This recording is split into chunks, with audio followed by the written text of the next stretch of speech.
It is believed that Tyler Clemente's suicide has to do with the posting of his homosexual encounter in the dorm room on the internet, and I beg to differ. I believe that it's not only, well, of course, they call it cyberbullying. Victims of cyberbullying are committing suicide. People are beaten up in school, people are shamed at school, and the whole 9 yards. I think that some way, somehow, the complex mix of things are creating individuals who don't have no kind of courage and no kind of backbone and no kind of self-confidence. So that I remember when I was going to school, I passed through about 8 or 10 communities back and forth. I walked to school, walk back home for lunch, walk back to school, go home, go to scouts, come back at night. I walked mostly about 50 miles a day or more. And I passed through some bad boys, and you know what? I had to go to school. I had to pass there, so I had to get some courage. And what I found is that when I stood up to them, of course I had some fighting skills. When I stood up to them, they never worried to fight. I showed one or two, what I can do, and that was over.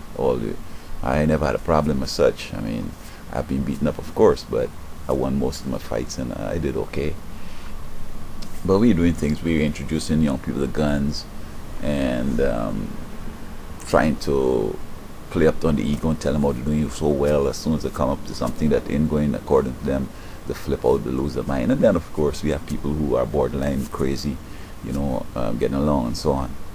But I think that in this case with this Tyler, people are saying that perhaps if there wasn't homophobia, that everything might be okay. You see, society, don't let me go there. What individuals are taking for granted is that where our confidence comes from. So that some people look to the Supreme Court, some look to the government, some look to a variety of other sources for their confidence. So that if the Supreme Court says that this is okay, it's okay. And if the government says it's okay, it's okay. But you know what? I mean, that creates some order in society, etc. But, the court or the government can give gays that protection that they need that only comes from God, in other words. If this young man had been videotaped with a young woman and put on the internet, I mean, maybe people would have been asking, does he want to be a porn star or whatever, but he got caught with the next man, and they put on the internet, and so he was so ashamed. And I don't think that it's necessarily because society holds these things as taboo or whatever, but deep down inside of us, we can't get that sort of thing that comes from when you're obeying God. I mean, God says that certain things are right, and even if the court or the state or whoever tells you that's fine, you're going to find that it's not going to work. I mean, should I go to the Middle East problem with Israel? You see, there will never be peace in the Middle East because God says there's not going to be peace there. Humans are trying to create in the Middle East something that God never planned for, and it's going against what God says, and you'll have no peace. And so that if one wants to be gay and expecting that if the state says it's fine and your friends and everybody give you support, you're going to be happy. I mean, but God is the one who works with us personally when we're by ourselves, when we're in the crowd, when we're whatever, under the water, in the pool, wherever, in hospital. And he's the one that keeps telling us that, look, this thing ain't right, this thing ain't right. And even though people support you and give you all the encouragement, he says it's not right, so what can you do?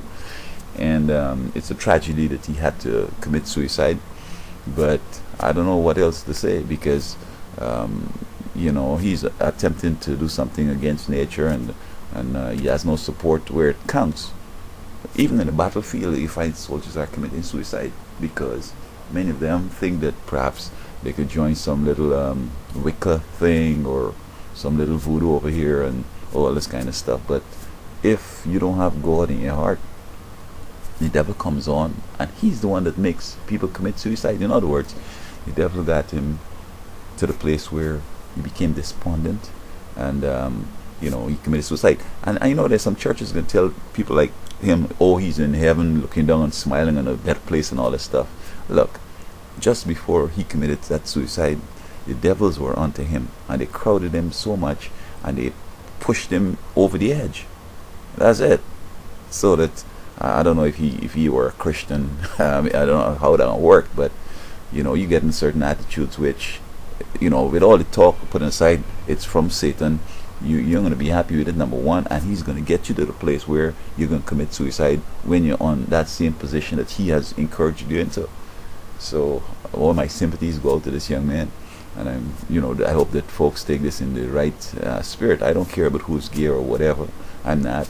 I don't care who is.